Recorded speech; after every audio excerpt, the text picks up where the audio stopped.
नमस्कार, आप सभी का स्वागत है मेरा यूट्यूब चैनल अभ्यास.com पर। आइए आज समझते हैं चाल, दूरी और समय के बारे में, यानी स्पीड, डिस्टेंस और टाइम के बारे में समझते हैं कि ये होता क्या है और इससे संबंधित फार्मूला कैसे बनाते हैं। तो चाल किसे कहते हैं? तो चाल का परिभाषा होता है कि किसी निश्चित समय में तय की गई दूरी चाल कहलाती है।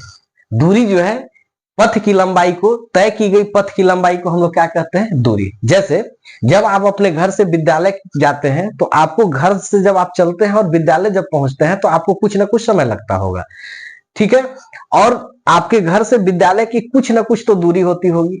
तो जब आप घर से चले और 9 बजे घर से निकले और 9:45 तक स्कूल में पहुंचे, तो 9 बजे से लेकर 9:45 तक आपने क्या किया? चला।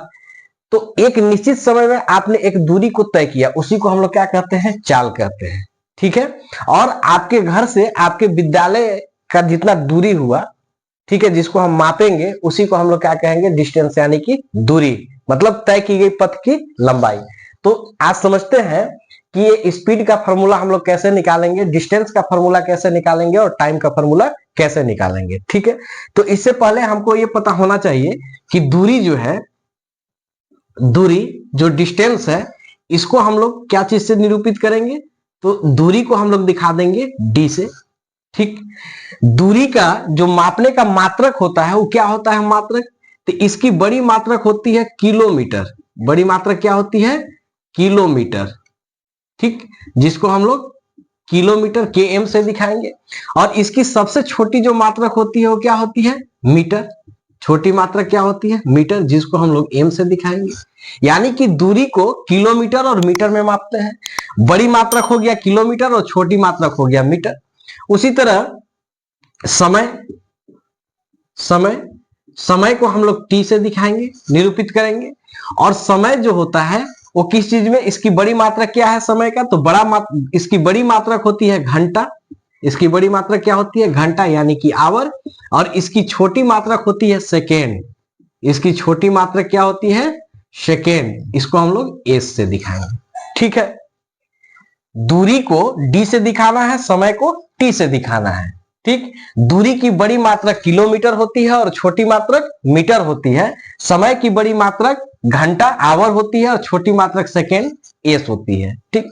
एक सूत्र हमको याद रखना है कि चाल बराबर क्या होता है। देखिए, चाल बराबर, तो चाल बराबर होता है दूरी बट्टा में समय।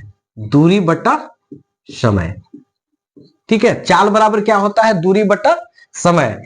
चाल को हम लोग दिखाएंगे स्पीड, यानी कि एस से इसको लिख सकते हैं कि एस बराबर दूरी को क्या चीज से दिखाए थे? Distance D. और समय को क्या चीज से दिखाए थे? टी से। तो इसको ऐसे भी लिखा जा सकता है कि एस बराबर डी बटा टी। अब इसका अगर हमको मात्रक ज्ञात करना है, कि पूछता है क्वेश्चन में कि चाल का एसआई मात्रक बताइए क्या है, तो उसको रटने का आवश्यकता नहीं है। चाल का 2 एसआई मात्रक होगा। अगर हम दूरी और समय के बड़ी मात्रक को लेकर बनाएंगे तो एक मात्रक निकलेगा, और इसी से अगर छोटी मात्रक लेकर बनाएंगे तो एक मात्रक निकलेगा। देखिए कैसे हम लोग इसका मात्रक बनाते हैं। तो ये पता है कि दूरी को हम लोग मापते किस चीज में है? तो किलोमीटर में, ठीक है। बटा समय को किस चीज में मापते हैं? तो घंटा में, यानी एच। तो किलोमीटर और घंटा ये क्या है? बड़ी मात्रक है। अगर इसी से छोटी मात्रक में हम लोग बनाए तो क्या होगा? तो किलोमीटर का छोटी मात्रक क्या है? मीटर। और समय का छोटी मात्रक क्या है? सेकेंड। तो यहां से ये समझ में आ गया कि चाल का एसआई मात्रक क्या होता है? चाल का एसआई मात्रक, चाल का एसआई मात्रक होता है किलोमीटर प्रति घंटा या मीटर प्रति सेकेंड। किलोमीटर प्रति घंटा या मीटर प्रति सेकेंड। इसको रटने का आवश्यकता नहीं है, यही से समझ में आ गया, ठीक है। जब आपको एक फार्मूला, केवल एक फार्मूला याद है कि चाल बराबर दूरी बटा समय, तो इससे हम 2 और फार्मूला ज्ञात कर सकते हैं। कौन कौन से 2 फार्मूला और होंगे? देखिए, अगर यहां लिखें दूसरा, ये हुआ पहला सूत्र। दूसरा सूत्र हम प्राप्त कर रहे हैं समय का या दूरी का, देखते हैं। तो यहां पे ये चीज समझ में आया कि दूरी बटा समय बराबर क्या होता है? चाल। यानी कि चाल बराबर दूरी बटा समय होता है। तो अगर यहां दूरी को छोड़ दिया जाए यहीं पे, कि दूरी यहीं रहेगा, चाल जहां है अपने जगह पर है तो अपने जगह पर।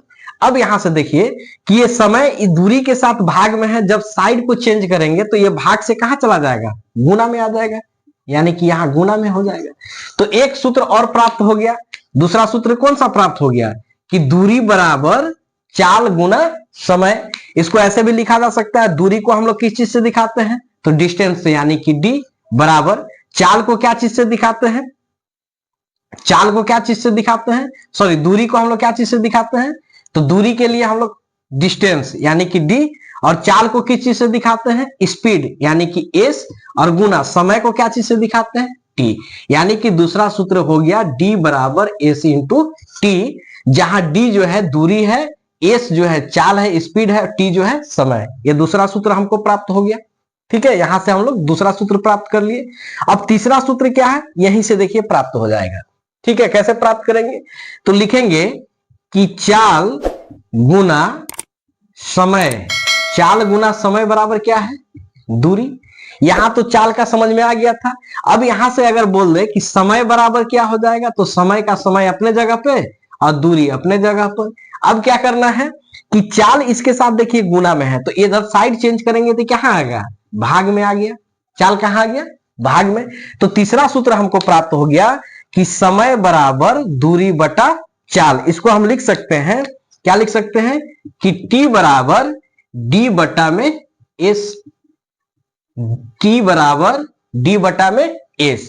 यानी कि हमको तीन सूत्र प्राप्त हो गया। केवल एक सूत्र अगर याद है कि चाल बराबर दूरी बटा समय, तो इसी से हमने निकाल लिया कि दूरी बराबर चाल गुना समय, और इससे निकल गया कि समय बराबर दूरी बटा चाल। और हर परीक्षा में ये तीनों फॉर्मूला से एक एक क्वेश्चन पूछ सकता है या आता है। ठीक है, उम्मीद करते हैं कि आपको ये कॉन्सेप्ट समझ में आया होगा। फिर मिलते हैं अगले वीडियो में, धन्यवाद।